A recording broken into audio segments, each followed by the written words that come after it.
오늘의 헤드라인입니다. 신약의 부작용을 예측하거나 기존 약의 새로운 효능을 발견하는데 인공지능이 적극적으로 활용되고 있습니다. 특히 신약 개발 기간을 5분의 1까지 줄일 수 있는 만큼 우리나라도 정부 차원의 지원이 필요해 보입니다. 구글이 세계 최초로 자율주행차를 호출해 이용할 수 있는 서비스를 시작했습니다. 운전자가 운전석에는 앉지만 기기 조작 없이 스스로 움직이는 자율주행차로 미국 일부 지역의 400명 정도에게만 우선 제공될 예정입니다. 중국이 인류 최초로 달의 뒷면을 탐사할 우주선 창어 4호를 모레 발사합니다. 창어 4호는 달 뒷면에 착륙해 토양과 광물 성분 등의 분석 활동을 진행하게 됩니다.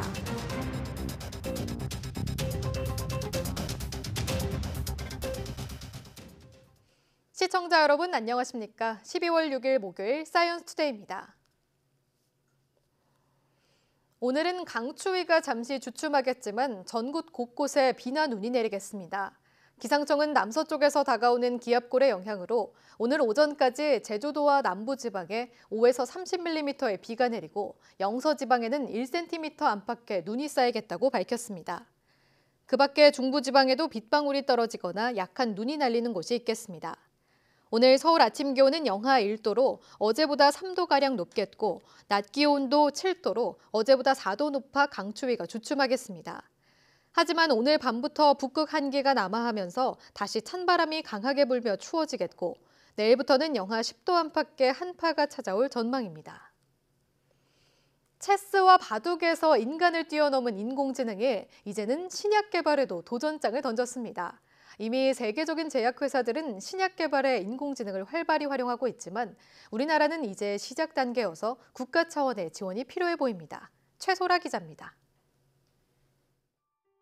미국의 인공지능 왓슨이 신약 물질을 찾아가는 과정입니다.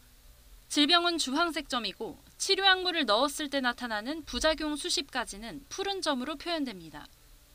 확대해보니 심장병 치료제는 손발을 차갑게 하거나 통풍을 유발할 수도 있다는 정보가 뜹니다. 인공지능 왓슨을 이용하면 이처럼 새로 개발하는 약의 부작용을 예측하거나 이미 나와 있는 약의 새로운 효능도 발견할 수 있습니다. 왓슨이 약물 정보 수십만 가지를 학습한 결과입니다. 기존에는 평균 15년 정도 걸리던 신약 개발 기간을 인공지능이 5분의 1 수준, 3년으로 줄여준다는 게 제약업계 주장입니다. 이미 글로벌 제약회사 15곳이 인공지능을 활용한 약물 개발에 뛰어들었습니다. 우리나라는 아직 걸음마 단계입니다. 전 세계적으로 AI 드럭 디벨롭먼트는 사람으로 치면 지금 이제 한 대학교 졸업한 수준? 우리나라는 지금 한 중학생 될까? 그렇게 비유를 하면 되겠죠. 경비와 시간을 절약하면서 성공 확률을 높일 수 있을 거다라는 기대가 있는 거예요. 최근에야 신약 개발에 인공지능 활용을 지원하는 법을 만들고 화합물 데이터를 공유하는 방안을 모색하고 있습니다. 화합물이 60만 개 정도 되고 올해까지 한 825개 그런 그 타겟에 대해서 한 640만 건의 데이터가 저희가 좀 축적이 되어 있거든요. 그래서 이 데이터를 갖다가 좀 전체를 공유를 해서 국내 연구자들이 활용할 수 있도록 플랫폼을 만드는 것이 이제 저희 그 플랫폼 연구 목적이에요. 질병의 원인이 복잡해지면서 한계에 봉착했다고 평가되는 신약 개발 분야. 인공지능 기술로 돌파구를 찾게 될지 관심이 높아지고 있습니다. YTN 사이언스 최소라입니다. 구글이 현지 시각 5일 미국 애리조나주 피닉스에서 세계 최초로 자율주행차 상용 서비스를 시작했습니다. 구글의 모기업인 알파벳의 자율주행차 부문인 웨이모는 웨이모1 이름의 자율주행차 호출 상용 서비스를 시작했습니다. 이 서비스는 우선은 미국 애리조나주 피닉스시 주변 160km 반경에 국한해 약 400명의 제한된 고객에게만 제공될 예정입니다. 구글의 자율주행차 호출 상용 서비스에 투입되는 자율주행차는 운전자의 핸들 또는 기기 작동 없이 스스로 운전하지만 운전대 앞에 인간이 타지 않는 완전 무인차는 아닙니다. 구글은 자율주행차 프로그램이 오작동할 경우에 대비해 자사 엔지니어가 운전석에 앉아 상황을 모니터링하도록 했습니다. 구글은 2009년부터 미국 25개 도시에서 자율주행차 시범 서비스를 진행했으며 실제 도로 주행거리 1,600만 킬로미터 돌파 기록을 세웠습니다. 미국 민간 우주 기업 스페이스X가 국제 우주 정거장으로 팰컨 9 로켓을 발사하는 데 성공했습니다. 스페이스X는 미국 플로리다주 케이프 커버네럴 공군 기지에서 국제 우주 정거장에 쓰일 물자를 담은 드래곤 캡슐이 실린 팰컨 9 로켓을 쏘아 올렸다고 밝혔습니다. 이번 팰컨 9 로켓 발사는 우리나라 차세대 소형 위성 등 64개 소형 위성을 탑재한 팰컨 9 로켓을 캘리포니아주 반덴버그 공군 기지에서 쏜 지 불과 이틀 만입니다. 이로써 스페이스X는 올해에만 20번째 로켓을 발사하는 연간 최다 기록을 경신했습니다. 다만 이번 발사에서는 로켓에서 분리된 1단계 추진체가 예정된 착륙지가 아닌 해상에 떨어져 추진체를 곧바로 회수하는 데는 실패했습니다. 중국이 오는 8일 인류 최초로 달의 뒷면을 탐사할 창어 4호를 발사할 계획입니다. 창어 4호는 지금까지 한 번도 탐사되지 않은 사우스 폴 에이킨 분지 지역에서 토양과 광물 성분 분석 등 탐사 활동을 진행할 예정입니다. 공전 주기와 자전 주기가 같아 지구에서는 보이지 않은 달의 뒷면은 지난 1959년 옛 소련의 루나 3호가 달 궤도에서 사진을 찍어 전송한 이후 거의 방치되다시피 해왔습니다. 중국은 내년에는 창어 5호를 발사해 달에서 채취한 시료를 지구로 가져오는 계획도 추진 중입니다. 최근 인도네시아에서 죽은 채 발견된 고래 배 속에 플라스틱 쓰레기가 무더기로 나와 충격을 줬는데요. 이번에는 영국 연구팀이 조사한 모든 바다 거북의 내장에서 플라스틱 등 합성물질이 검출됐습니다. 바다 쓰레기 문제가 얼마나 심각한지를 보여주는 결과입니다. 이동우 기자가 보도합니다. 인도네시아 한 국립공원 앞바다에서 죽은 채 발견된 향유고래의 뱃속에서는 플라스틱 쓰레기만 6kg이나 나왔습니다. 플라스틱 병과 가방, 샌들, 마대자루까지 1,000개가 넘는 쓰레기로 가득 찼습니다. 남아프리카 공화국 케이프타운에서 구조된 바다 거북의 목에서 커다란 비닐봉투를 꺼내는 작업이 한창입니다. 엑스레이 촬영을 통해 이 비닐봉투가 거북이의 호흡을 방해하는 것을 발견하고 내시경을 통해 제거한 것. 이처럼 해양 오염이 날로 심각해지는 가운데 해양에서 조사한 모든 바다 거북의 내장에서 미세 플라스틱을 포함한 합성물질 조각이 검출돼 충격을 주고 있습니다.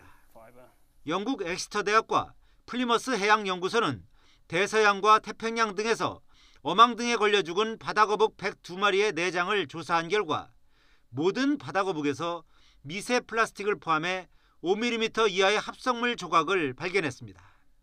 바다거북의 내장 일부에서 발견된 합성물 조각은 모두 800여 개로 섬유가 가장 많았는데 옷이나 타이어, 그물 등에서 나온 것으로 추정됩니다. 연구팀은 죽은 바다거북의 전체 내장을 조사할 경우 검출량은 20배 이상에 달할 것이라고 밝혔습니다. 플리머스 해양연구소의 페넬로페 린데크 박사는 동물 플랑크톤부터 돌고래, 거북에 이르기까지 수년간 조사한 거의 모든 종에서 미세 플라스틱을 발견했다며 이번 연구 결과는 바다로 흘러드는 플라스틱 쓰레기를 줄여야 한다는 분명한 신호라고 강조했습니다. YTN 이동우입니다.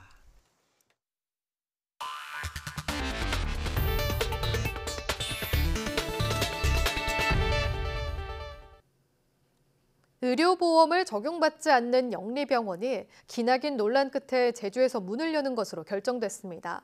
외국인 의료 관광객만을 대상으로 한다는 조건으로 허가를 내는데 시민사회단체는 강하게 반발하고 있습니다. 유종민 기자의 보도입니다. 서귀포시 헬스케어 타운 내에 들어선 제주 녹지국제병원. 중국 자본이 투자된 이 병원은 우리나라에서 첫 번째 영리병원으로 추진됐습니다. 지난해 8월 준공해 130여 명의 인력까지 채용한 뒤 제주도로부터 허가를 기다려왔습니다. 하지만 제주도는 허가를 미루다가 1년 반여 만에 개설 허가를 냈습니다. 외국인 의료 관광객만을 진료 대상으로 하는 조건입니다.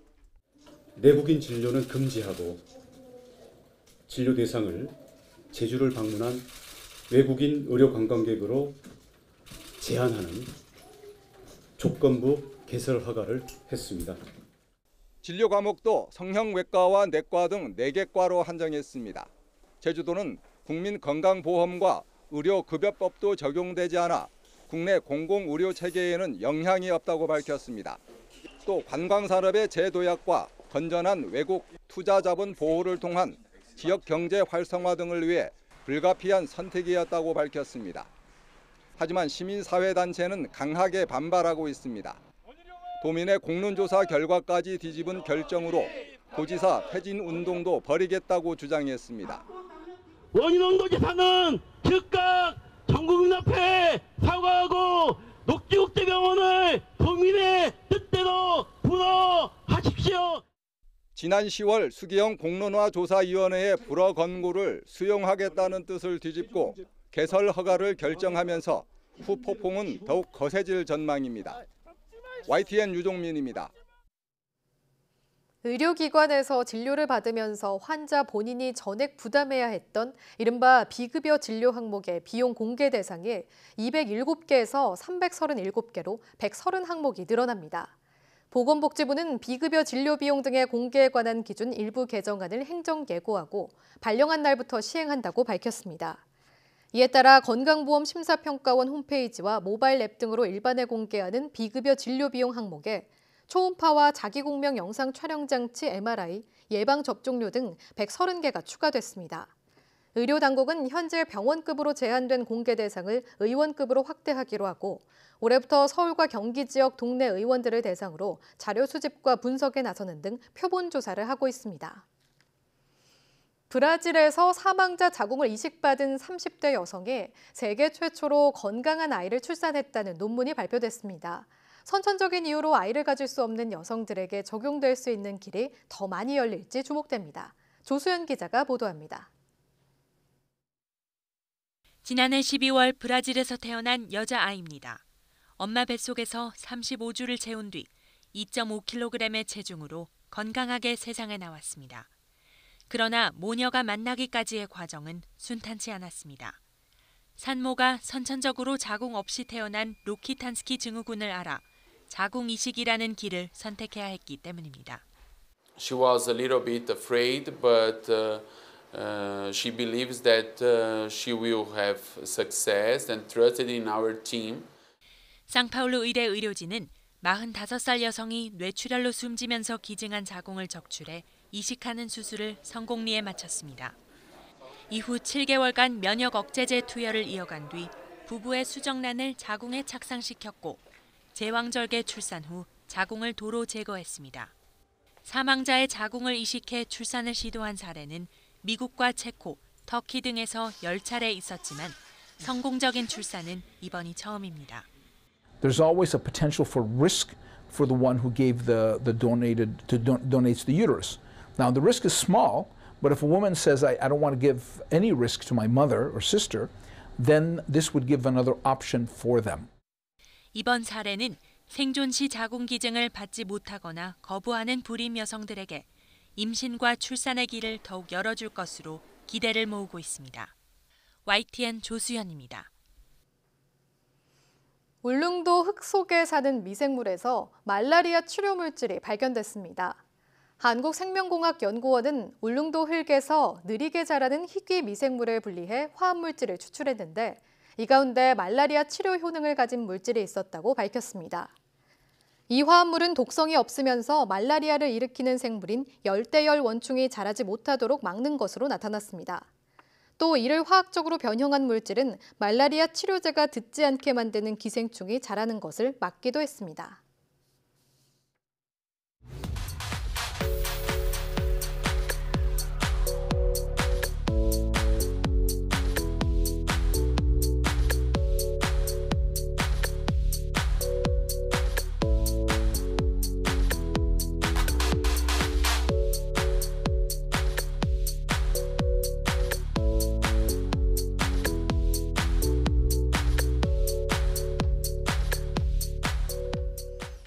우리나라는 어제와 그제 순수 국내 기술로 만든 기상위성과 차세대 소형위성을 잇따라 쏘아 올렸는데요.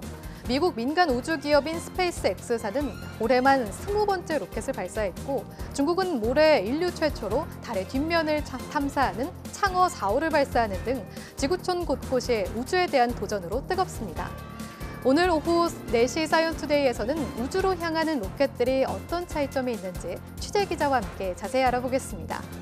오후도 많은 시청 바랍니다. 함께해 주신 여러분 고맙습니다.